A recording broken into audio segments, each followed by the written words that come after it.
Question है which of the following graph is correct for real gas. Real gas के लिए कौन सा ग्राफ आएगा पीवी का? ये रेड में जो दिए हैं ये रियल गैस के लिए है। कौन सा ग्राफ आएगा और रीजन भी बताओ उसका। Real gas at normal temperature पे रियल गैस है।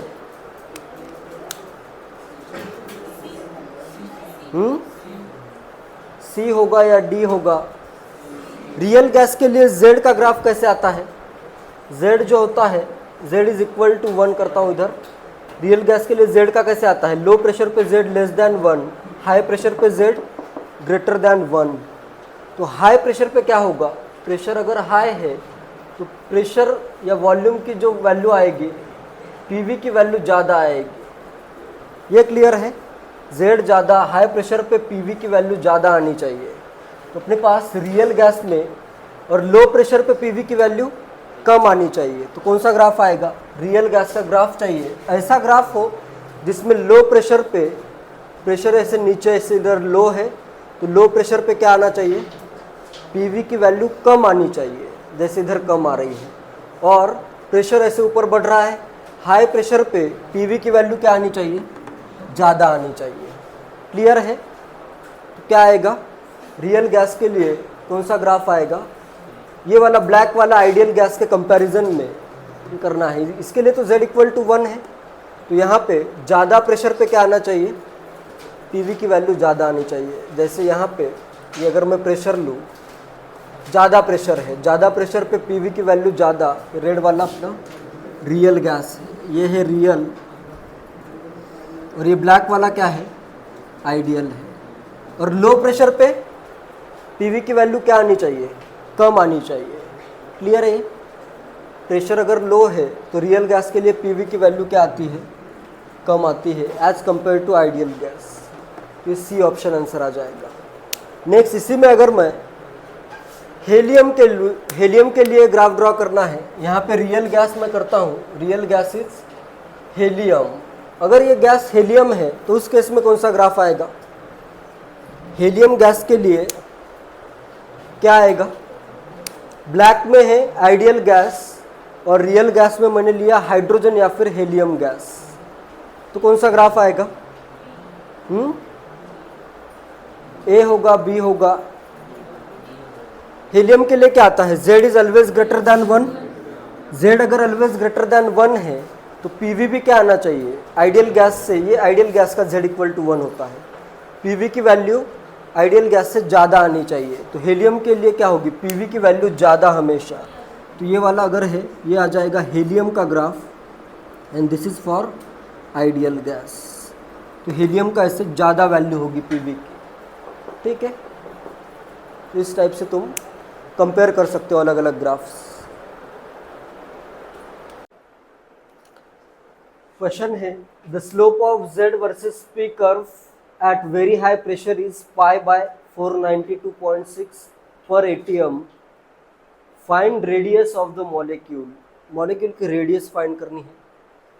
मॉलिक्यूल की रेडियस कैसे फाइंड कर सकते हो? किस चीज़ की वैल्यू अगर तुम्हें पता है तो तुम रेडियस फाइंड कर सकते हो। b अगर पता हो तो तुम्हें b और रेडियस में कन्वर्जन पता है। तो b कहाँ से आएगा? एट वेरी, देखो z वर्सेस p का अगर कर्व है, नॉर्मली कर्व कैसे आता है? इस वे में आता है। और इधर कर्व क्या आता है? हाई प्रेशर पे लीनियर आता है। तो एट हाई प्रेशर ये z है, ये p है। z की वैल्यू क्या होती है? z is equal to 1 plus p b by are t. Clear है ये सबको?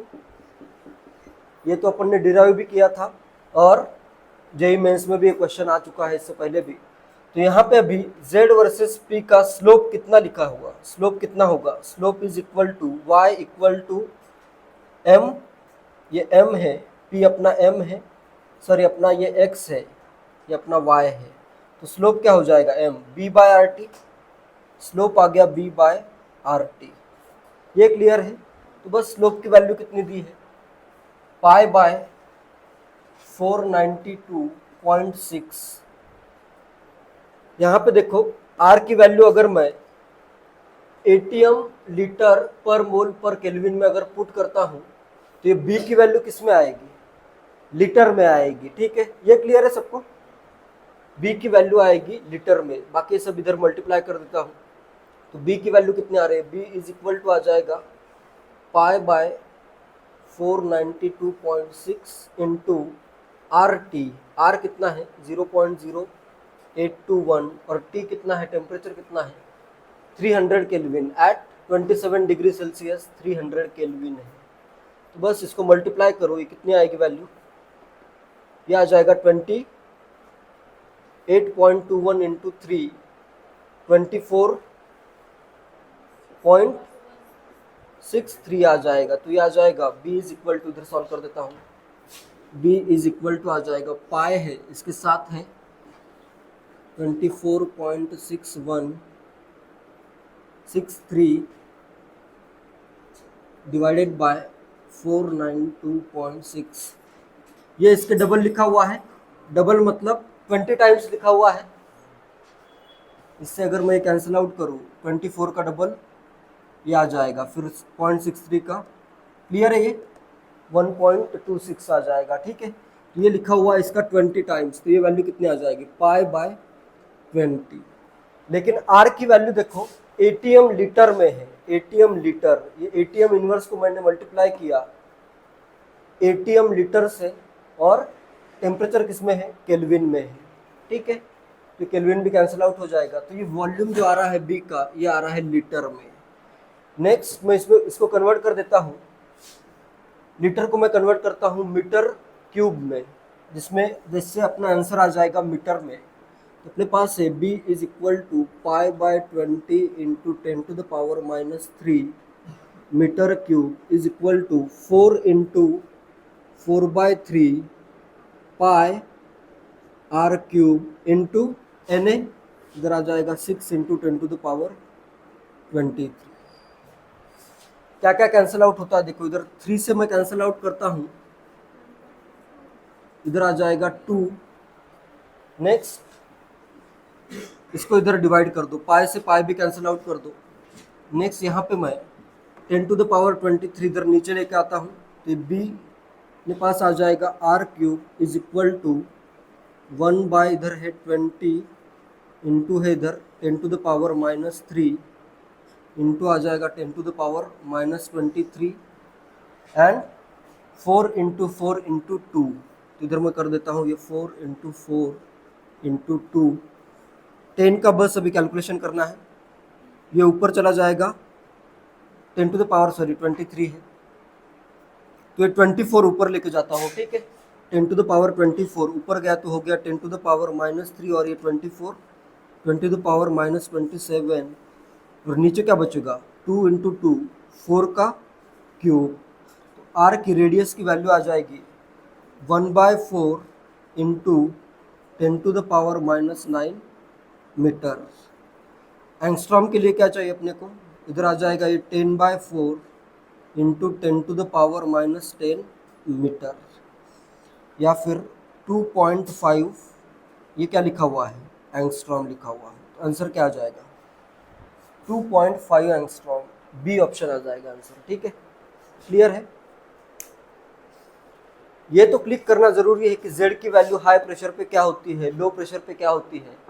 इधर लो प्रेशर पे क्या आती है 1 - A/VRT आती है, हाई प्रेशर पे 1 + PB/RT वैल्यू आती है, ठीक है।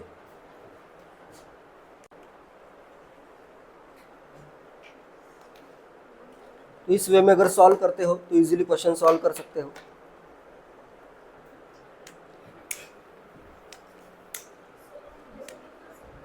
रहने दो चालू,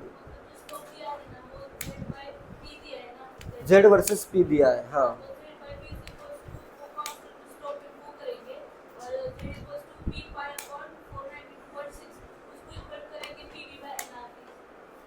नहीं नहीं नहीं, जो PV/nRT कब आएगा, आइडियल गैस के लिए आएगा।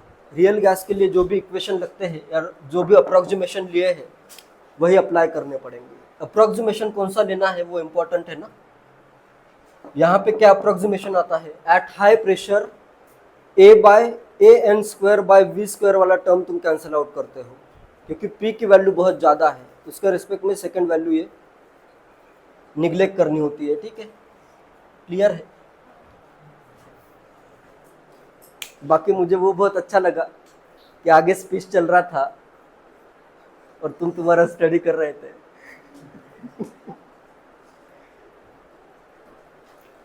स्पीच से, किसी के स्पीच से कुछ फायदा नहीं हो सकता, पढ़ाई करोगे तो फायदा होगा ही होगा। और अगर कुछ कोई कहता है तो उसमें नाराज होने की कोई बात ही नहीं है। अगर कोई अपने को कुछ कह रहा है और तुम अगर नाराज होते हो तो उसका तो जो कहने का ये था इंटेंशन, वो तो सक्सेसफुल हो गया ना। कोई कुछ कहता है तो स्माइल करो, तो और भी आगे वाला आगे वाला और भी गुस्से में आ जाता है।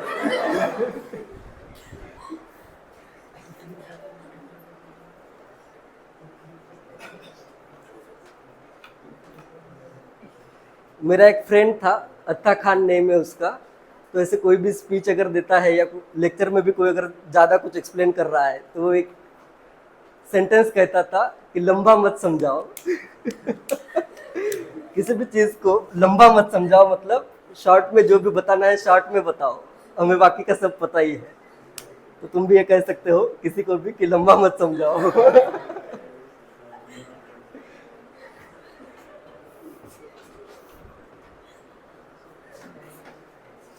ठीक है, मैं भी लंबा नहीं समझाता हूँ, नहीं तो अभी कभी मुझे ही कहने लगोगे कि सर लंबा मत समझाओ।